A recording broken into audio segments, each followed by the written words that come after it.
Ik ben er zeker klaar voor.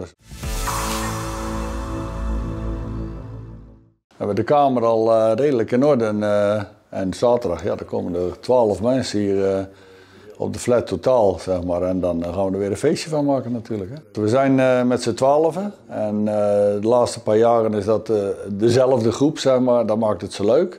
We hadden Joost Klein vorig jaar, we hadden Conchita Woest, en we hadden Verka Sudoko aanwezig. En ja, zelf was ik nog niet in een outfit, maar dit jaar gaat dat dan wel worden.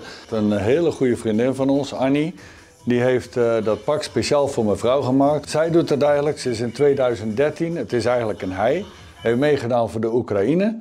En ja, met het speciale pak, en dat is ook zo'n nummer die ze doet, ja, daar staat gelijk heel de zaal op zijn kop.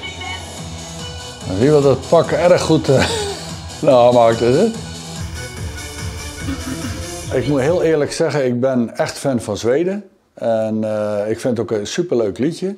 Maar als ik nou heel eerlijk naar mezelf ben, dan vind ik dat Nederland het op een hele mooie manier heeft neergezet. En dat hij goed geperformed heeft en ja, dat we echt trots kunnen zijn. Want het is, voor mij was hij voor de eerste halve finale zeker de winnaar. Ik verwacht dat de concurrent Zweden die heeft goede papieren, Oostenrijk heeft goede papieren. En laten we eerlijk zijn, Cloud doet het gewoon geweldig. Hij heeft een geweldige uitstraling. Hij heeft charisma, dus de mensen, hij komt binnen bij de mensen en zijn boodschap kwam bij mij in ieder geval bij de eerste halve finale heel goed binnen.